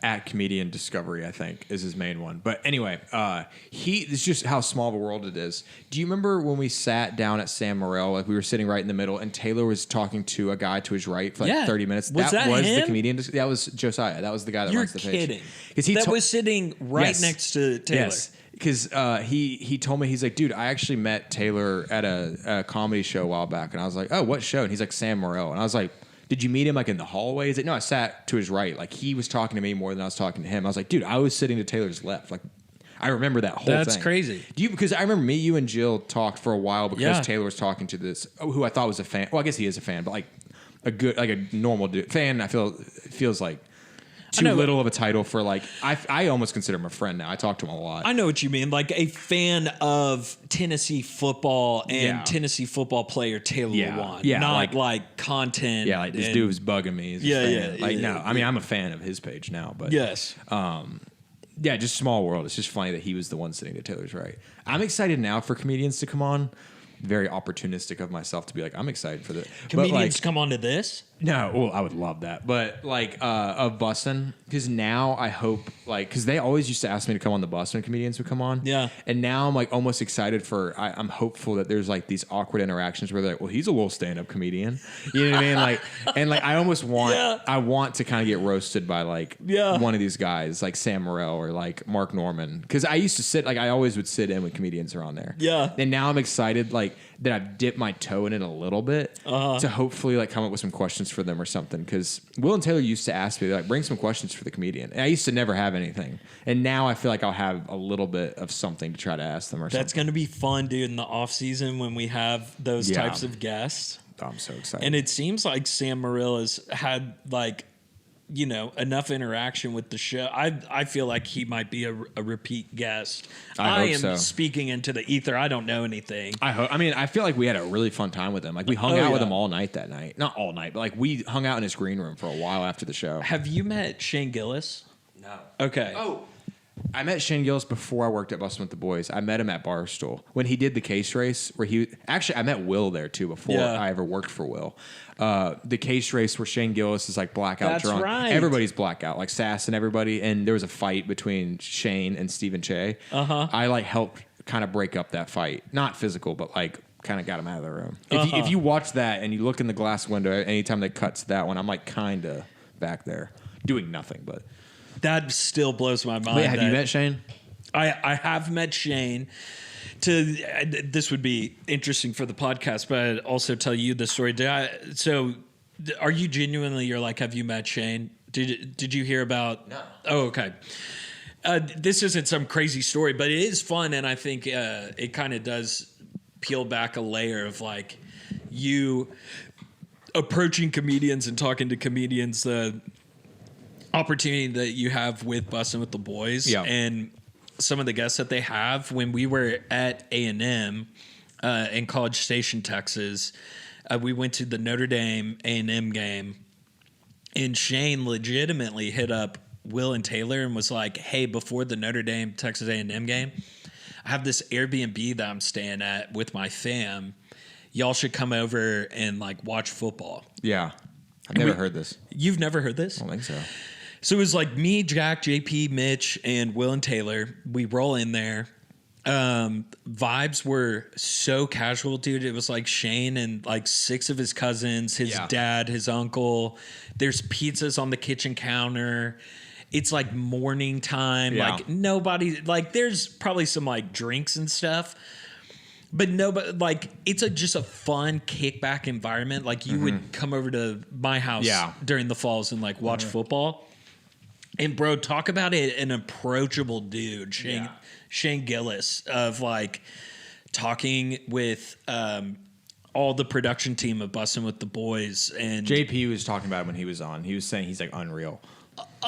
Unreal from the standpoint of like his fame is like at a high level, but I think it's cool when like a famous person's persona can sometimes be different than what they are off camera. Yeah, he's legitimately the exact same. He's just not trying to make you laugh with everything he's saying. Yeah, you know, that's so funny. But like you just watch him interact with everybody, and it's like. He's just kind of Shane, but you taking advantage of those opportunities, like, dude, you talking stand-up comedy with Shane Gillis would be electric. We just have and Will and Taylor encourage this, but it's like we just have such a we're so blessed that we have a nice, like a fun job. Yeah, where it's like they're very take advantage of everything, not like. Like, hey, Mark, will you be on my podcast? Gimme. Hey, Mark, you're going to hop on mine after this? I know. The JBP? Like, never like that, but it's just more like experience-wise. Yeah. They're like, you love comedy? Like, sit on the bus and, like, meet your favorite comedian. Like, they're very, you know what I mean? Like that. Yeah. Not like, hey, I can open for you. Yeah, hey, I'm going to get your email, Mark. Like, not like that, but it's like, imagine they caught me doing that after, like, Shane's on. Shane's like, dude, get away from me. I'm like, dude, hey, I can open for you, man. I've done open mics for, like, a month and a half. Hey, in all seriousness, it is kind of crazy the amount, and we've talked about this before, at jobs like the PA jobs, it's like, if you talk to talent, we will stab you. Yeah. Do not talk to talent. Travis Kelce comes in. Hey guys, just make sure, ask Travis for pictures like after we're done with the interview. Yeah. But y'all, do whatever you want. Yeah. Everybody's taking selfies with Travis. I'm like, this is crazy that this is being allowed in a good way. This is crazy. 100%. Like, at my old job that I keep talking about, it's like when talent can't. I didn't even know, like the head guy of the company, like I had met him so many times. This is not saying anything bad about him. I had met him a bunch of times on sets and meetings. We had talked at length, and we went to LA for something, a movie premiere actually, and there's a little happy hour, and I'm like with this girl that like we work with, and like her husband, and we're with like a group of people, and he walks up and he knows all of them for sure, and he turns to me, he's like, "So what do you do for work?" I was like, huh? Like, what? And I didn't tell him. No. I was like, I work here. Like at the venue, though. What did you say? What was your answer? I think I said... I do production. Yeah, I think I said I do production. Because like we're with we're at like a movie premiere where there's like a lot of companies there. It's not just us. So he's like, "Oh, like what do you do?" And I'm like, "Oh, like I just do production or something," like very like minimizing the conversation. He's like, "Oh, cool." I'm like, "Yeah, I've filmed you like multiple times." I've talked to you a bunch in the office. Yeah, I filmed like a week before that. I filmed a podcast of his. I was about to open another door, but I don't want to. No, but you literally went from your boss of your old job not being able to recognize you to now you are playing PUBG video games with one of your bosses, Will Compton. I get in trouble if I don't play Xbox with my boss. He gets mad at you. No, but truly, he gets fake mad at you for not playing Xbox Live with him. It is very weird. To go back to the Wild West metaphor that we did. I mean, it's didn't we ring in the New Year together? Were you on that? You and I? Like, didn't we all play Xbox together to ring in the New Year? Didn't we? Did we? I thought we all played Xbox on New Year's Eve. I might be wrong, but I with thought Will and Taylor. I know Taylor. Because Taylor had nothing to do. We did. I don't know if you were on it. I thought you were. I think a handful of us like rang in the New Year on Xbox together. It's like these ex-NFL players you would think are like at some big party. Like we were gonna have a LAN party at Taylor's house, but nobody would go. Yes, that's right. Because I was like, "Can we just play Xbox at your house?" And he's like, "I'm down," but no one else would go. And I was like, "I want to go. I'd rather just hang out at your house, have pizza." Dude, that's right.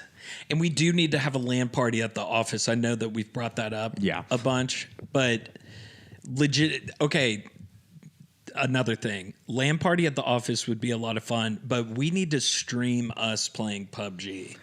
Derek and I have talked about it. He has some ideas like how we could do that. Like, does he really? Yeah, like some TVs in there. There's already 3. We just have to get one. Actually, there's 4 TVs in there technically. Yeah. We'd have to all bring our Xbox consoles, and then we would just join a squad in there together, I think. And then we'd stream like Will's TV. Yeah. But we'd all be in the same room. It would be so fun. Oh, I mean, we could do it at any point. We could do it. We can't tonight. I mean, we could. Yeah. But I mean, like, we want to start streaming. Now I'm just talking work, but like, we want to stream an hour before our Thursday streams.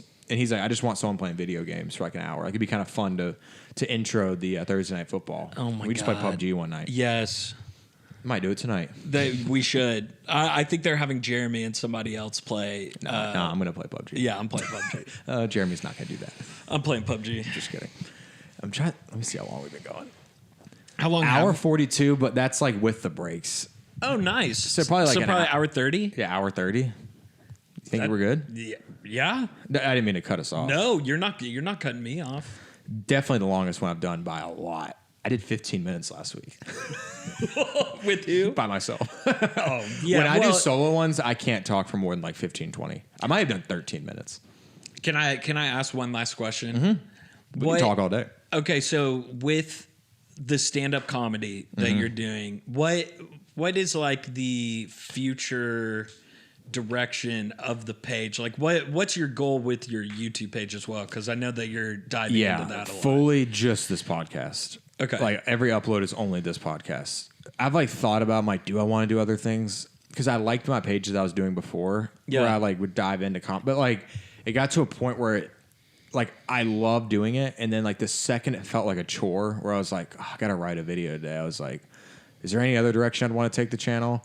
Just because I feel like you are the exact same way, and luckily your work has turned into also a creative venture, like where you have a podcast now at work. Yeah. But like, I feel like you were like this before For the Dads, where it's like you always want something, even though our job is so fun, I love our job.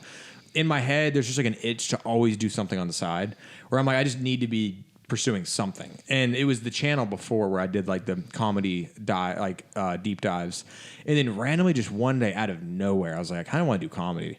And I thought about it for like a week, and then I didn't upload a video that week. And I spent the next week like planning it all out where I was like, if I'm going to do comedy, even though podcasts are so oversaturated, I was like, I need some kind of outlet every week to post something. Like something needs to be going up on YouTube. Yeah. And then I was like, those deep dives feel weird if I'm pursuing comedy, and then I'm like talking about other comedians. So then it just turned into this where I was like, this doesn't feel like a heavy lift.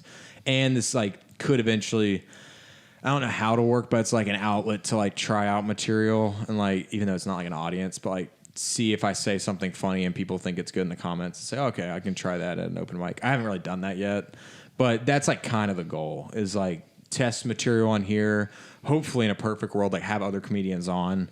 Like, I don't know who it would be. Like, I'm going to try to get Francis on. I'm going to see if I can get him on via Zoom. Francis Ellis? Yeah. I don't know if he'll do it, but He would. Francis Ellis would 100% do it. I feel like we're not close enough. We're not even close. That's a crazy thing to say. But like we are like cordial enough where it's like when he was on Bussin', Yes. I talked to him after and like we talked for a little bit, and then he followed me, and then I think he DM'd me that night. I don't know who DM'd each other first, but he's just been so nice, and we DM back and forth now. Knowing his personality through camera stuff is Yeah. one thing, but the interview that he gave on Bussin' with the Boys, Yeah. like where you kind of saw that more intentional side of him. He Yeah. seems very intentional, very weighted. Yeah. Of like he does things with a purpose. I feel like that is something that he would be excited to do. Like y'all would have fun, even if it was 20 minutes, Yeah, 15 minutes. We could just put pictures of Francis Ellis up on. But like the last thing, like the night, like the couple nights when I was like, okay, I think I'm gonna do comedy, and I was like trying to plan it out. I'm like, all right, these are the open mics I'll go to, and I was like kind of like getting the assets together for the podcast, and like kind of writing out. Like I have like a little deck in my like Google Slides. It's like, all right, here's like the rough plan of like what I should be doing, like a to-do list. I don't know why, but in those couple days, I DM Francis one night just because we've gone back and forth about random things. Yeah, the most random being. This is a side note. One time on Son of a Boy Dad, he talked about the specific anxiety he has. And he's like, I have this weird, and Roan and Sass were like, I have no idea what you're talking about. And he was, and I think I've definitely told you about it. Mackenzie knows about it. And he's like, I have this weird thing where I have like a fear is a weird word, but like a fear of my calendar, where I worry about my calendar all day, all night. I keep checking my calendar, and he's like, my Google Calendar specifically, and like everything on it just like freaks me out, and I like can't do anything until everything's completed, like for the day, which is unhealthy. And he's like, does anyone like deal with that? And like they're like, I have no idea, and they like made fun of him for it. Yeah, literally, like I have that to a T. And I DM'd him and was like, dude, I have that. And I was like, here's what I did. Like, that kind of fixed it. And he was like, dude, oh my God, like that's so smart. He's like, I'm doing that right now. Really? It's like this like little tweet. It's a crazy mental thing. It's so like embarrassing and stupid. But like we talked about that back and forth. Like he's just a really nice guy. And I DM'd him like the night that I decided to do comedy. I was like, hey dude, like I think I'm gonna start stand up. Like, do you have any advice? And he was like so nice and like gave me advice. And he's like just such a good dude. We'll answer a DM like pretty quickly. Like, yeah. I don't know. He's the man. I love Francis. I'm just glazing him to close out the podcast, but good dude. Hoping it'd be kind of a big ask because we're definitely not even remotely friends. Like he wouldn't probably recognize me, but yeah, like I'm hoping if I'm like, hey dude, like on a Zoom, maybe like 20, 30 minutes. Would you? I think hopefully I could get that. The one piece of advice that I would give that was basically how I got the job at Bussin' is I was at I never went. Okay, sorry. I was in college at Baylor. I never went to go listen to speakers. They have speakers come to the business school all the time. They have this one speaker that was the sister of an acquaintance of mine. Yeah. And our friend group was like, "Oh, we're all going to listen to her talk." I was like, "All right, like I'll go because it would be awkward if I didn't go. Yeah, because everyone's going." She had a great. She was just talking about her career, and she was like, as far as getting things done and being able to like pursue your dreams and stuff. Never be afraid to like ask people anything. And she was talking about how she wanted to work for this hotel, and it was the dream hotel that she wanted to work at. She started DMing the owner of the hotel, started DMing the hotel page. Yeah. This is my resume. This is my blah, blah, blah, da, da, da. And they were like, all right, hey, we're going to like interview you and potentially hire you. And it all came from that. That's how we both got our jobs, kind of. And that's basically how we both got our jobs at Bussin'. I tell that again, one, for your audience. Yeah. But two, as far as like having people on your show, dude, I think you would be shocked at the amount of people that say yes. Really? Yes. I need to shoot some shots because I'm kind of like, I don't know why I'm hesitant right now, but I might send out some messages. And then if I can get Francis, maybe try to get Sass and Roan. You would be shocked, dude. The fact that your mindset when you were asking me to come on this was like, oh, I hope that he would want to like do this and it wouldn't be like too much for him to come over. One, we live in the same neighborhood. Yeah. Two, I'm your boy. And three, this is fun. Yeah. And like 100% I want to come on your podcast. Yeah. You should start reaching out to people and just. I should shoot high. Yes, dude, you might as well. Yeah. I might start doing that then. I might send out a batch of DMs. Big fan. Here's a Zoom link. Just join it. Yeah, here's a Zoom link, and we can do it anytime that works for you, blah, blah, blah. I've had people with college football shows do the same thing to me on Twitter, and I'm not saying that I'm a shoot high. Yeah. But I'm just in the world of college football. Yeah. And I do it every single time. I've done like 4 or 5 college football shows now. That's sick. Because it's like I'm not doing anything on Wednesday night anyways. Yeah, like, exactly. This was all I have a newborn daughter. So nights look a little different now, but yeah. Yeah, I'm definitely going to now that you said that. That'd be sick, dude. And what was the other thing we were talking about with Francis? We were talking about Son of a Boy Dad. I'm trying to think. There was something that I wanted to say there. Oh, with name, age, body count. Mm-hmm. I did a really like purposely shitty interview format at the office. It was honestly like really fun how much Taylor celebrated that. Mm-hmm. And like when Cornbread Cowboy like came through the office, how Taylor was like, you need to do name, age, body count. Somebody would come through. He would be really funny for name, age, body count. Yeah. He wants me to do Josh Pate so bad. That's why I think they would celebrate this. They're like, ask him if he has 10 minutes. You know what I mean? Like, I feel like Will and Taylor probably would do that. I'm not going to do that, but... And if it's something that's outside of the office, too, that you're doing on your own, they're 100% celebrate that. Yeah, I mean, like I said, Taylor was trying to, like, already host me a show. I'm like, dude, I can't. Dude, comedy does seem like that. Same with film, where it's like, if you come out of, like, the Bobby Altoff stuff. Yeah. If you come out of nowhere, everybody's going to come at you with so much hate. Yeah. Got to earn my stripes on this couch with the sun behind us, washing us out the entire time. Come on. It is funny every time I look over, I'm like, how bad does that look? I think this shot looks good to me. It's just heaven behind us. Yeah. Oh, I guess we can end it there. Yeah. Thank you for joining the JBP. Thank you for coming on. Don't want to invite myself, but anytime you want me on the JBP, please. I would love to come on the JBP. This is the easiest one I've done. You and JP were the easiest ones. Matt, shout out Matt Malone. Love him. We both had, like, as we were shooting it, we were like, it's one of those things where it's just like in the middle of the week and we had nothing to talk about. And we were just like. You know what you should do with Matt Malone? If you want a redemption pod with Matt, if that's what you're looking for. Couple drinks. Maybe that's what we said. Maybe a couple drinks, but also we just need a full love life breakdown of Matt Malone. I might need to prep some questions for him because he's like one of the funniest dudes ever. He's so funny. I love Matt. I love giving him shit, but he's so funny. And that's what I thought we were gonna do, and then neither of us prepped for it, and then we were just like, so like what I posted, I did like, but I had to cut out dead air because me and him were like, I got nothing to talk about, like multiple times. I've never had that before recording anything where I'm just like. Well, the only part that sucked about knowing that I was going to come on this podcast is you were like, oh, I didn't want to like tell you that story or whatever. Yeah.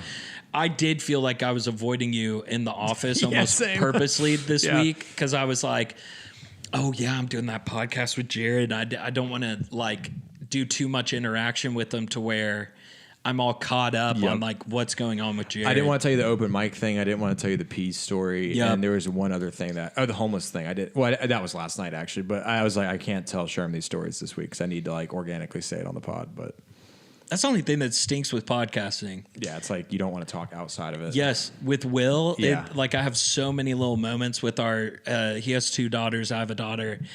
And we'll send each other stuff about our kids, but I can tell whenever Will does that, he never follows up with the text. Yeah. He'll just send me a video of like his child walking for the first time, and I'll reply like, yo, that's sick, blah, blah, and I'll get nothing back. And I know it's because he's like, damn it, I shouldn't send him that video. Yeah, get the reaction on the pod. We should have saved it for the pod. It's so funny. Goodness gracious, sorry, my mouth is dry. Well, thank you, brother, for hopping on. Absolutely. See you guys next Sunday. Subscribe, resubscribe, whatever Taylor says. Hey, subscribe, resubscribe. It helps the algorithm. Make sure to check out the JBP, the Jarod Beeman podcast. Everybody love Jarod Beeman podcast. Say yeah. And check out For the Dads every Wednesday. Big plug. Thank you.